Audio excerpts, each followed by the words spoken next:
Príncipe de la ciudad. Capítulo 11, 1928, La Alta Torre. Vannevar estaba sentado a solas en una espaciosa estancia ensombrecida, con los ojos pegados al enorme acuario iluminado que tenía ante sí. Detrás del acuario, en la pared opuesta, un alto y amplio ventanal ofrecía una vista de la ciudad, relucientes sus luces eléctricas, envueltas en niebla sus colinas. Las 4 paredes del nuevo ático de Vannevar estaban orientadas a San Francisco. El nuevo hotel estaba construido en la cima de Nob Hill, en el antiguo emplazamiento de una de las majestuosas mansiones de los barones del ferrocarril. El ático se encumbraba sobre la estructura de 27 plantas de altura, dominando las edificaciones circundantes. Al fin Vannevar había cumplido su sueño, disponer de un refugio digno de su posición y sus logros. Pero no le interesaba la vista. Observaba a los peces del tanque, seres plateados, algunos de casi 20 centímetros de longitud, ocultos entre las algas, atisbando atemorizados. Al igual que todos sus peces, estos pasaban la noche despiertos. Vannevar se servía de luces eléctricas para invertir los hábitos de sueño naturales de las criaturas y adecuarlos a los suyos. Estos peces eran pirañas, importados especialmente desde Suramérica a petición de Vannevar. De todos los acuarios y peces que poseía, estos se habían convertido en sus favoritos. No porque fueran los más bonitos, ni los más inteligentes, sino porque le recordaban a él mismo y al resto de la estirpe. Eran feroces y carnívoros, pero al mismo tiempo cobardes y cautos, pasaban la mayor parte del tiempo en sus madrigueras, escrutando el exterior atemorizados, convencidos de algún modo de que el resto del mundo era igual de salvaje y peligroso que ellos. No confiaban en nadie, ni siquiera en otros miembros de su propia especie. Si no recibían alimento suficiente, Vannevar sabía que se abalanzarían los unos sobre los otros. Había llegado a la conclusión de que los paralelismos entre esos peces y los vástagos eran infinitos. La idea de coleccionar peces había partido de Iwao. El japonés opinaba que Vannevar necesitaba un hobby. El propio Iwao poseía varios peces de colores. Vannevar había aceptado la sugerencia de Iwao y, al descubrir su afición por la adquisición de estos animales, se había entregado a ella sin reparar en gastos. Su ático albergaba ya más de media docena de acuarios construidos por encargo de varias formas y tamaños, y el apartamento estaba lleno del relajante sonido del agua que fluía impulsada por bombas y filtros. Vannevar se había propuesto coleccionar varias especies distintas, pero los asesinos sudamericanos habían suscitado un interés especial en él. Hacía más de 3 meses que vivía en la última planta del hotel, mientras los obreros daban los últimos toques a los pisos inferiores del edificio, preparando la ceremonia de apertura del hotel. Varias plantas superiores alojaban ya a residentes permanentes, y la última semana el hotel había comenzado a aceptar a sus primeros inquilinos trasnochadores. Pero esta noche señalaba la inauguración oficial con una gala que se celebraría en la sala de bailes del hotel. Planeaba hacer acto de presencia en la fiesta, aunque sin llamar la atención.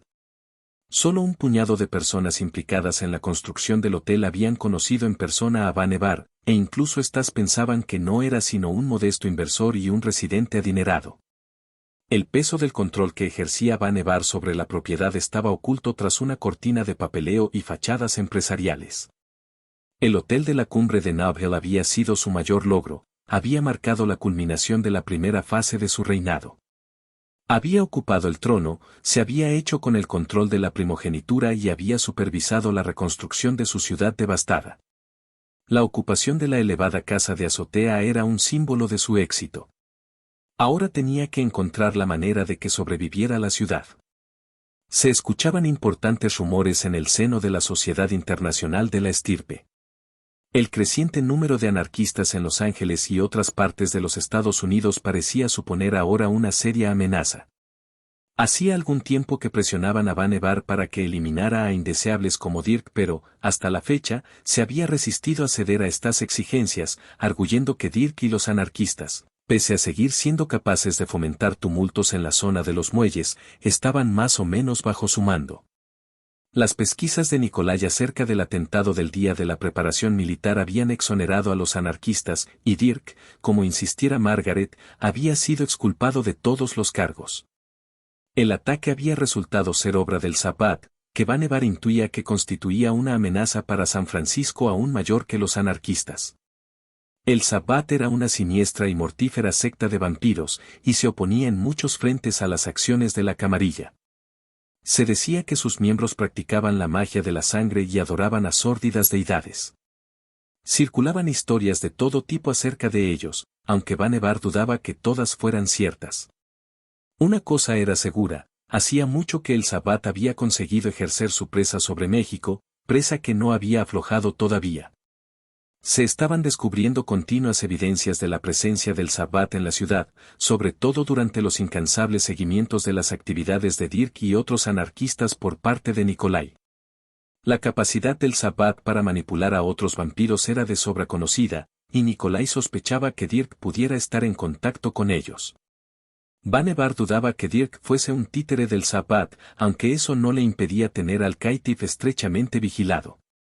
Y aún así, Vannevar sabía que tenía que arrostrar la anónima amenaza asiática y la persistente presencia de la familia en Chinatown. Había perdido su contacto con la familia tras el fallecimiento de Kwon. Desde ese momento, todas las comunicaciones se habían establecido a través de los canales oficiales. Vannevar no había vuelto a hablar cara a cara con ningún miembro de la familia, ni siquiera con Chi, desde aquel entonces. Ahora presentía que se avecinaba un giro dramático de los acontecimientos. Incluso Iwo, que solía mantenerse al margen de los entresijos de este sempiterno conflicto, había advertido a Vannevar de que intuía que la situación se acercaba a su momento de crisis. Y habían regresado los sueños, la enorme bestia negra de brillantes ojos rojos. Vannevar había emprendido acciones para intentar descubrir el origen exacto de la amenaza, con la esperanza de que, cuando llegara el momento, pudiera estar preparado para responder de la manera apropiada. Sonó el teléfono de su escritorio, devolviéndolo de golpe al presente. Descolgó. «Diga». «Ya casi es medianoche», dijo una voz masculina. «Va siendo hora de que te dejes caer por aquí abajo, ¿no te parece?». Era David, el ayudante de cámara de Vannevar. Bajó enseguida. El príncipe miró de soslayo el reloj de la repisa de la chimenea. «Ya me he vestido».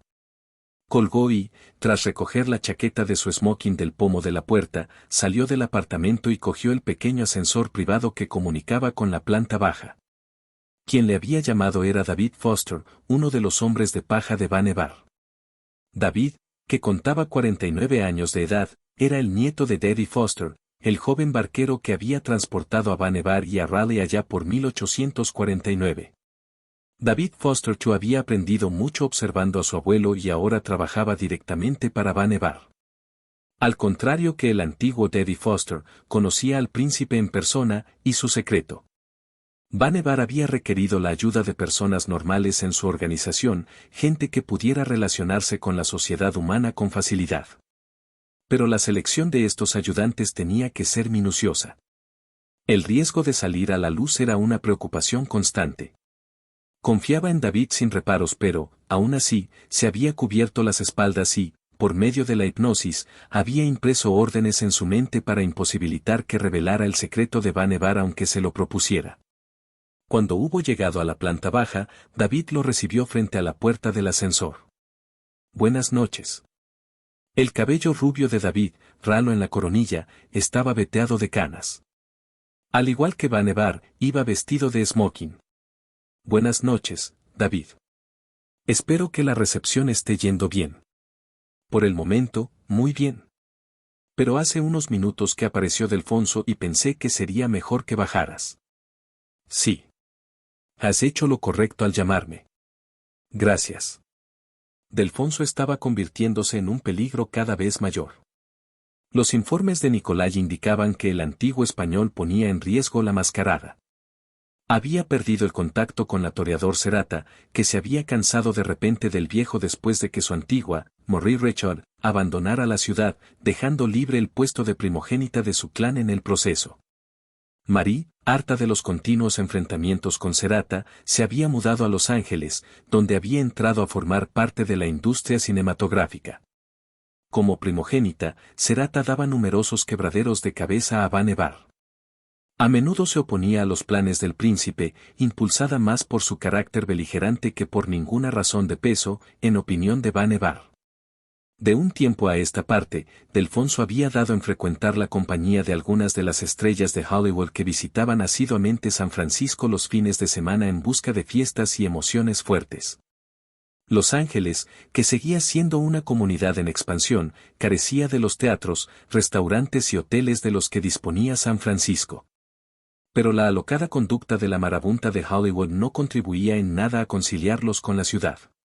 Después del escándalo que protagonizara Fatty Arbuckle en 1923, numerosos hoteles de renombre habían adoptado la política de rehusar el abrir sus puertas a los miembros de la comunidad del celuloide. Asimismo, Vannevar y Nicolai sabían que los anarquistas se habían infiltrado en las filas hollywoodenses y, en algunos casos, era posible que incluso ejercieran el control. El príncipe entró en la sala de baile del hotel y encontró la recepción convertida en un hervidero, el salón lleno casi hasta el máximo de su capacidad. Divisó al alcalde de la ciudad y a otras personalidades de la escena política. Gran parte de la clase alta de San Francisco estaba presente. Y corría el licor. Casi todos los invitados tenían una copa en la mano, a pesar de la prohibición de ámbito nacional contra el consumo de alcohol. La prohibición había resultado ser un golpe de suerte inesperado para Vannevar. La mayoría de los estadounidenses habían decidido seguir bebiendo a pesar de la ley, y Vannevar estaba amasando una fortuna introduciendo licor de contrabando en el país. Los cientos de kilómetros de costa californiana eran imposibles de patrullar, y el licor fluía constantemente procedente de Canadá, México y Suramérica. Los contrabandistas de ron recalaban en puertos y bahías de una punta a otra de la costa. El control de Vannevar se extendía en estos momentos hasta Monterrey al sur y más allá de la frontera con Oregón al norte.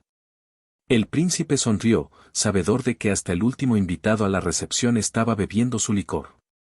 Avistó a Delfonso de pie en compañía de varios vecinos de Hollywood, un director entrado en años y un conocido dirigente a los que Vannevar reconoció de inmediato. El tercer miembro del corrillo era una muchacha, una víctima de la moda de los años 20, que Vannevar supuso que sería una joven actriz a la espera de conocer el éxito.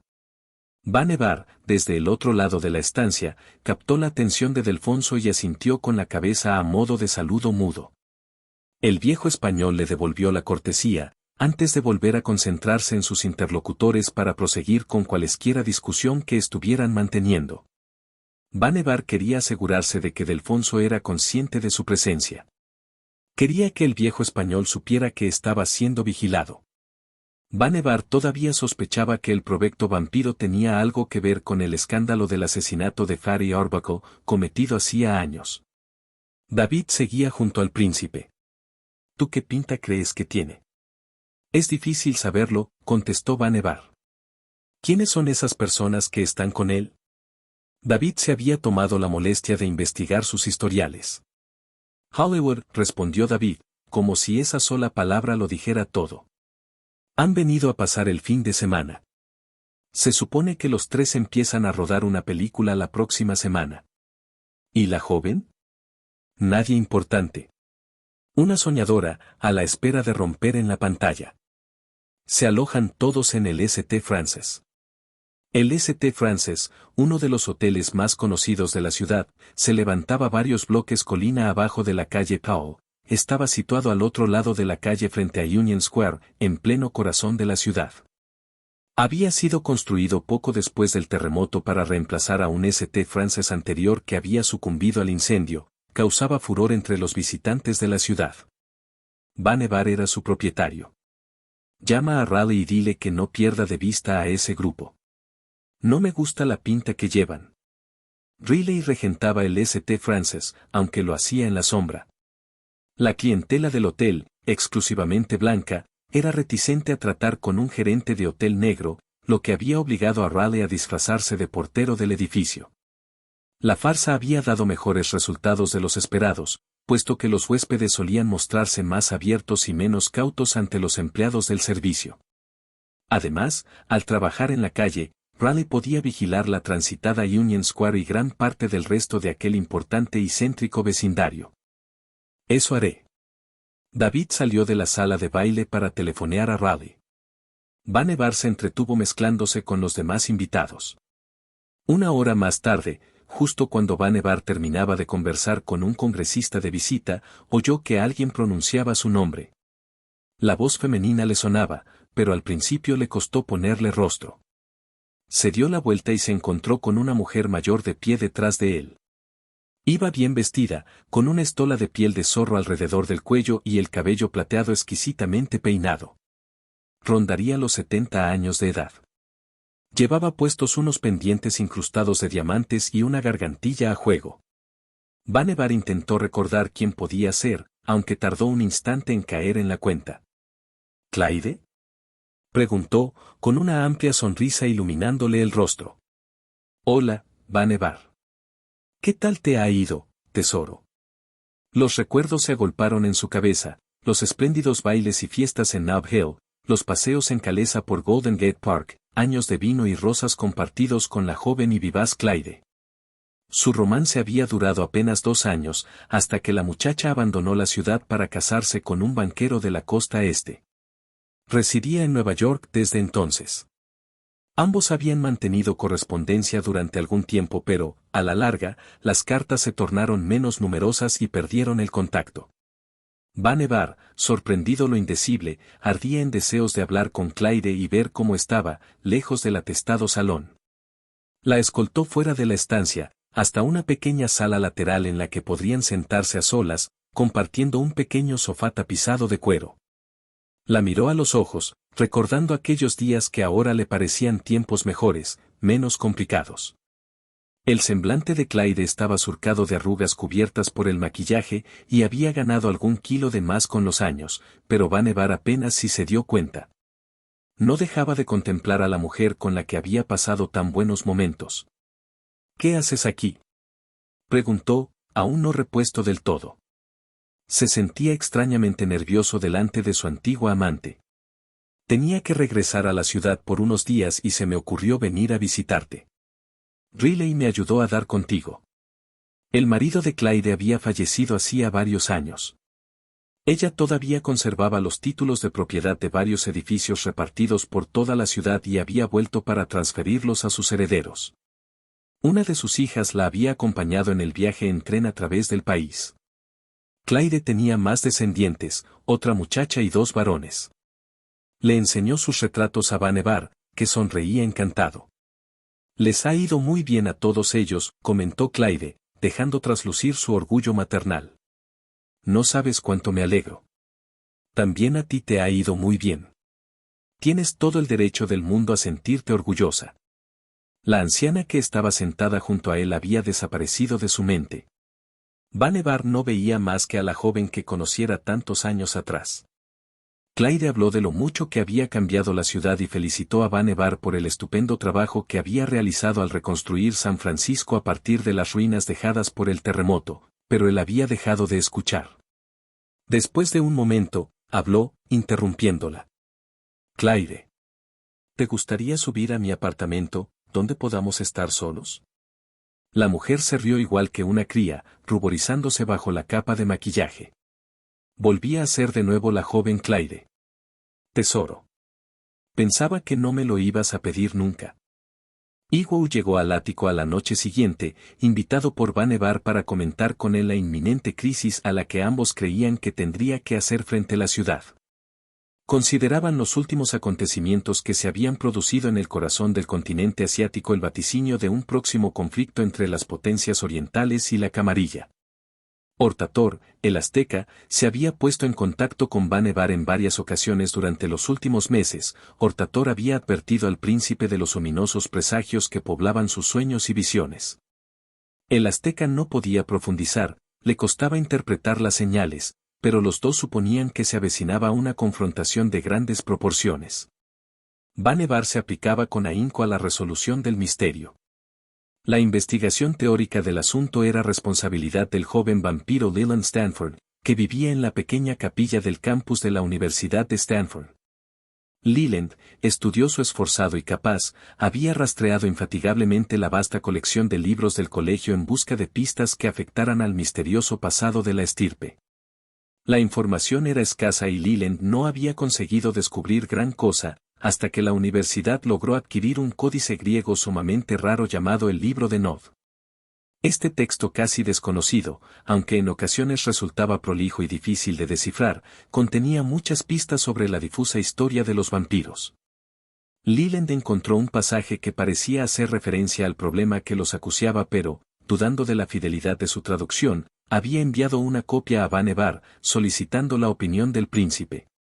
Cuando pudo echar un vistazo a la copia, Vannevar se sintió desolado al comprobar que el griego que antes dominara se había evaporado de su cabeza. Sus esfuerzos por descifrar el original habían resultado infructuosos, lo que llevó a Vannevar a preguntarse qué más habría olvidado durante sus cerca de 2 siglos de existencia. Desconcertado, decidió pedir ayuda a Iwo.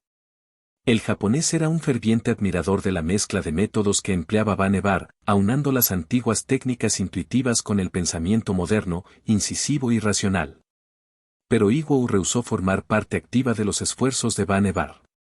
Al igual que el viejo Sergei, Iwo se describía a sí mismo como un observador, interesado en la dinámica del conflicto, pero ajeno e indiferente al resultado final.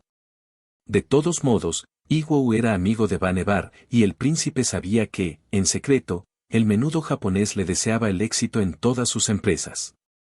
Vannevar había departido frecuentemente con Iwo acerca de la crisis, sabedor de que si planteaba un problema a Iwo con la frecuencia necesaria, el mago no podría menos de aportar alguna que otra sugerencia ocasional.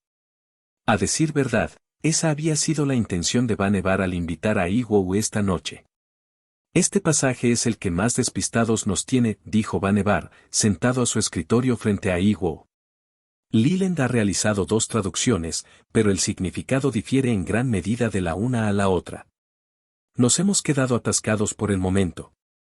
Iwo pidió ver las 2 traducciones. ¿Quieres también el original en griego?, preguntó Vannevar, esperanzado. No. Lo siento, pero no conozco el idioma. Vannevar le entregó la hoja que contenía ambas traducciones.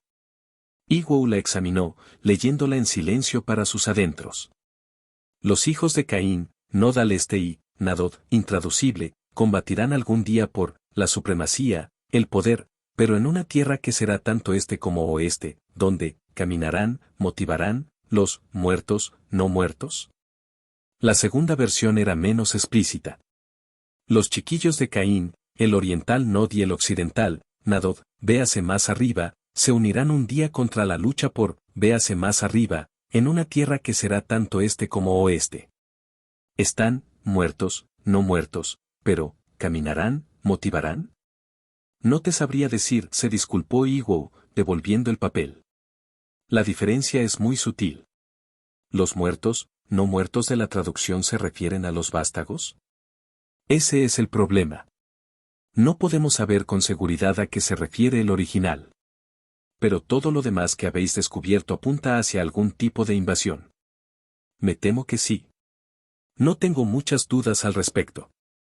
Iwo asintió. El peligro aumentaba con cada año que pasaba. Vannevar siguió interrogando al japonés, intentando sonsacarlo, pero el mago se mostró evasivo esa noche y arrojó poca luz sobre el problema. Vannevar, exasperado por la reticencia del mago, se rindió y cambió de tema. ¿Cómo le va últimamente a don Benedicto? Benedicto seguía en la ciudad, tras haber pedido permiso para quedarse a sus antiguos. Aunque estaba afiliado a la capilla Tremere local que dirigía Honorius, no era un miembro activo. Vannevar había respaldado la petición de residencia de Benedicto, arguyendo que la estrecha relación de Benedicto con la viuda hacía que su presencia en San Francisco resultara beneficiosa para él y para la camarilla. Y Vannevar no había exagerado. Necesitaba desesperadamente la ayuda de Benedicto para mantener a la viuda bajo control. La antigua Nosferatu era una colaboradora conflictiva y Benedicto parecía ser el único capaz de manejarla. Cuanto más conocía Vannevar a Benedicto, más respeto le merecía ese hombre. Ahora lo contaba entre los escasos aliados en los que depositaba su entera confianza. A nuestro amigo don Benedicto le va bien, dijo Iwo. Pero, como de costumbre, no es tan feliz como creemos que debería serlo. Sigue pasando demasiado tiempo encerrado, leyendo y estudiando libros sobre filosofía oriental y misticismo. El japonés se quejaba a menudo de que don Benedicto, aunque era un buen alumno, tenía que recibir continuas amonestaciones para que no renunciara por completo a la tradición occidental. Me temo que don Benedicto sería capaz de tirar al bebé vaciando el agua de la palangana, por así decirlo. Sigue volviendo la espalda a lo que era antes, insiste que nada de eso merece la pena. Benedicto había sido un misionero franciscano pero, tras el abrazo, había renegado de sus opiniones religiosas y políticas. Cuando hubo descubierto la filosofía budista, se embarcó rumbo a Oriente, donde encontró distintos maestros con los que estudiar. Durante su estancia en China había trabado amistad con la otrora belleza que era ahora la viuda. No dejo de decirle que siga el camino de en medio, una y otra vez se lamentó Iwo, aunque con una sonrisa. Pero él sigue aborreciendo todo lo que conocía, convencido de que el secreto de la existencia reside en alguna parte del este. Yo le digo, don Benedicto. Mírame. Soy tu maestro. Yo partí de mi hogar y he viajado hasta tu país, solo para estudiar y aprender vuestras costumbres. Se lo repito una y mil veces, la verdad se habla en distintas lenguas, pero solo para aquel que sabe escuchar. Iwo se agarró las orejas y las movió adelante y atrás con gesto cómico, provocando las risas de Vannevar. El japonés se rió con él. En su día había impartido la misma reprimenda al príncipe. Sonó el teléfono. Era Raleigh el que llamaba. Problemas, y de los gordos.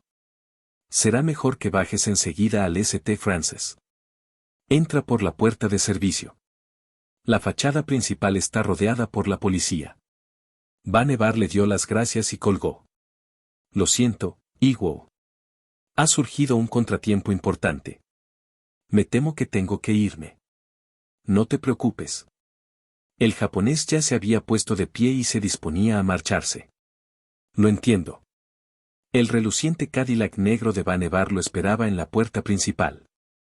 El chofer condujo colina abajo hasta el St. Francis, utilizando el acceso posterior de la calle Post.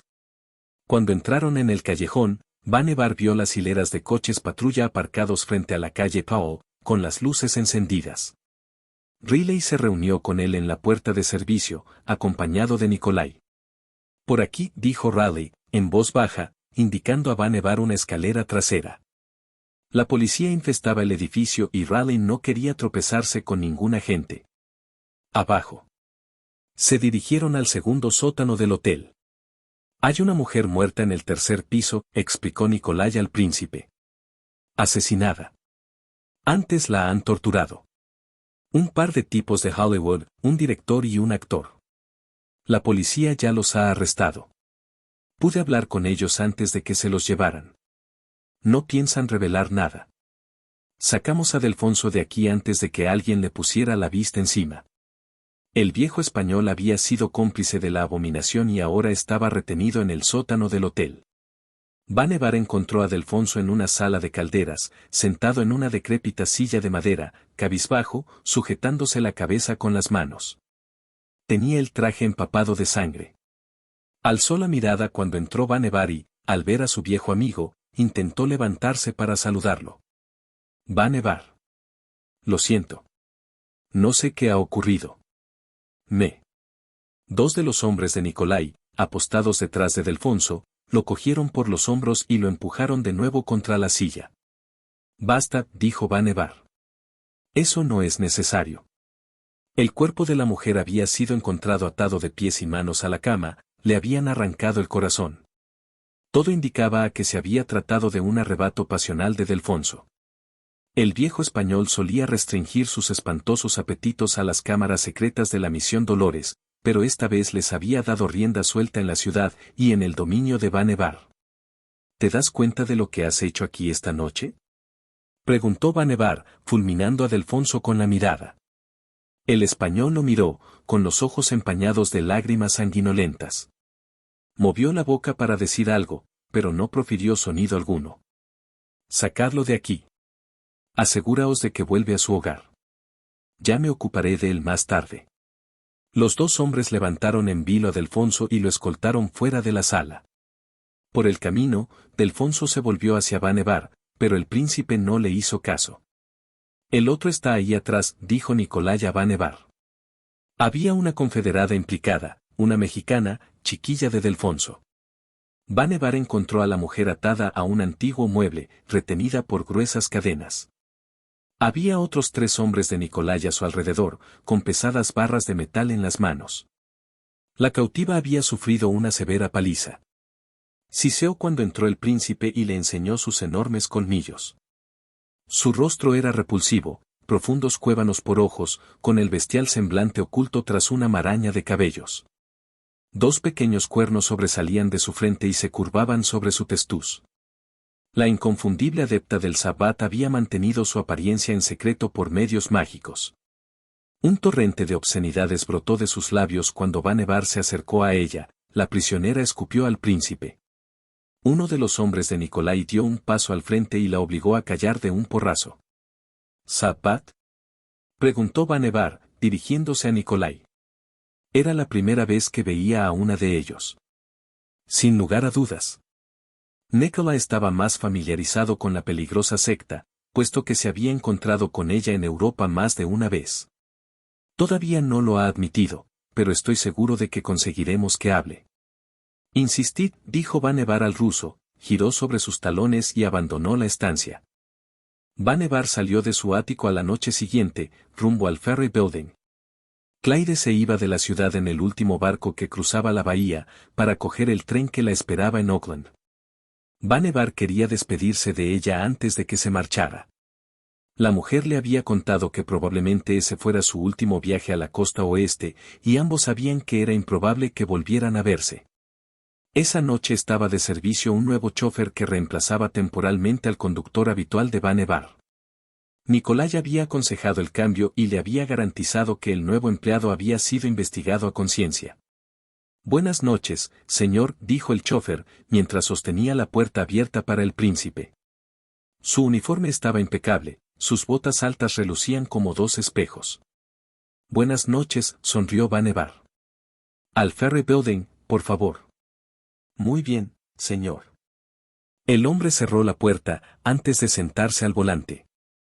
El coche se alejó. Encontró a Claire esperándolo en el muelle, acompañada de su hija, de mediana edad. Charlaron un rato, pero Vannevar tenía que conducirse con cuidado delante de la muchacha, que pensaba que él era el descendiente de un viejo amigo de Claire. Su presencia restó afectuosidad a la despedida. Vannevar no podía hablar sin tapujos delante de Claire. Más cuando se presentó la ocasión y la hija se distrajo, Vannevar consiguió dar a Claire el beso y el abrazo que quería. Espero que te sepas cuidar, le dijo Claire, sonriendo, con los ojos empañados de lágrimas. Prométeme que no te meterás en problemas. Al igual que Vannevar, estaba segura de que ese sería el último momento que compartirían. Descuida. Vannevar sonrió, se sentía vagamente vacío ahora que se aproximaba la hora de zarpar. Te deseo la mejor de las suertes. Vio cómo las 2 mujeres subían a bordo del transbordador y desaparecían. Se quedó en el muelle un momento, hasta que el barco se hubo perdido en medio de la niebla nocturna, bahía adentro. Se preguntó cómo habría sido su vida con Claire, si habrían tenido hijos, si habrían envejecido juntos, si habrían muerto tal vez siendo aún amigos y amantes. Se preguntó cómo sería volver a ser humano, saber que en algún momento llegaría el final. Regresó a la limusina, por el camino, compró la edición vespertina del Chronicle a un vendedor ambulante. A casa, instruyó Vannevar al chofer cuando hubo ocupado el asiento trasero. Tras acomodarse en el acolchado sillón, abrió el periódico y empezó a leer. Minutos más tarde, levantó la cabeza y se dio cuenta de que se dirigían al sur, por la carretera paralela a las dársenas. ¿Qué haces? Vamos en dirección contraria. El conductor no dijo nada, sino que pisó el acelerador. Fue entonces cuando Vannevar comprendió que estaba metido en un lío. Asió la manilla de la puerta, dispuesto a saltar del vehículo en marcha, pero el asiento que lo rodeaba explotó de repente. Unas garras se abrieron paso a través de la tapicería de cuero, buscando a Vannevar, reteniéndolo, impidiendo que huyera. Los neumáticos del coche chirriaron cuando el chofer maniobró el enorme automóvil para describir una curva cerrada y se adentró en un callejón sombrío, donde clavó el pie en el pedal del freno y apagó el motor antes de saltar por encima del asiento para sumarse al ataque. El rostro del conductor se había convertido en una máscara de pesadilla, una gruesa lengua bífida, negra, asomaba entre sus labios. Mientras tanto, los demás asesinos del Sabbat se abrían paso a través del asiento, saliendo a rastras del maletero, donde habían permanecido ocultos y a la espera.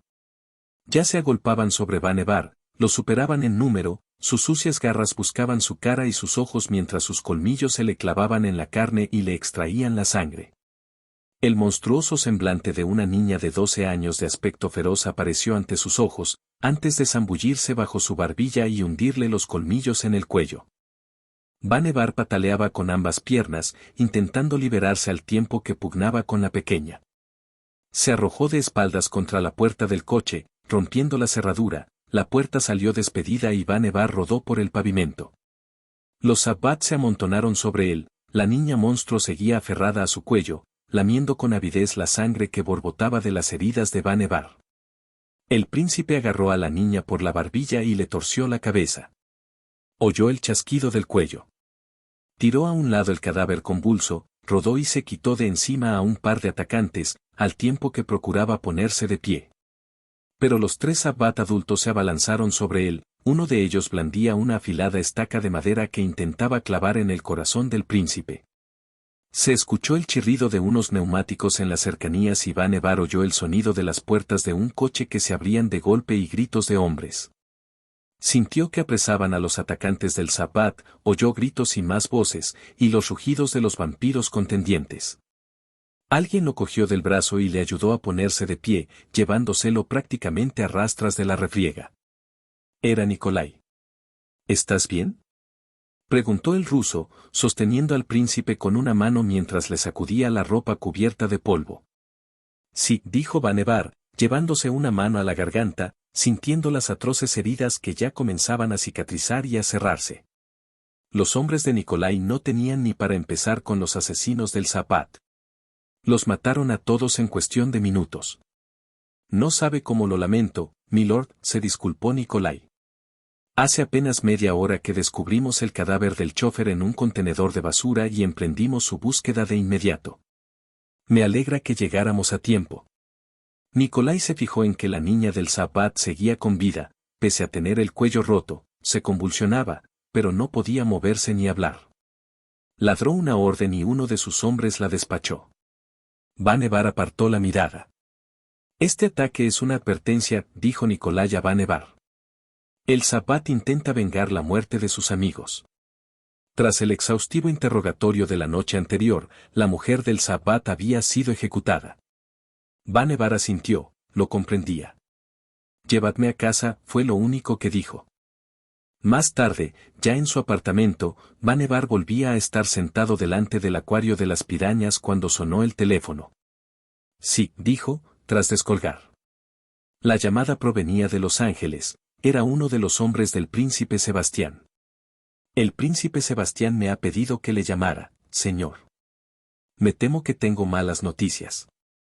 Sí, dijo Vannevar, con calma. Marie Richard ha muerto. Los anarquistas la han asesinado. La atraparon anoche en la trastienda de uno de sus estudios. La descuartizaron. Vannevar no dijo nada. El príncipe Sebastián quería que usted lo supiera, señor, añadió la voz, esperando una respuesta. Gracias, dijo Vannevar, muy despacio, volvió a posar el teléfono en su horquilla. Se concentró de nuevo en las pirañas. Esa noche estaban agitadas. Hacía días que no comían y los pequeños carnívoros tenían hambre. ¿Tenéis hambre, pequeñas?, preguntó Vannevar, poniéndose de pie. ¿Queréis que os dé de comer? ¿Igual que todos los demás? Sumergió la mano en el agua, cerrando los ojos, anticipando el dolor cuando se acercaron las pirañas. El agua no tardó en cubrirse de una espuma sanguinolenta, pero Vannevar no sacó la mano hasta que sus mascotas hubieron devorado toda la carne de sus dedos y empezaron a roer los huesos.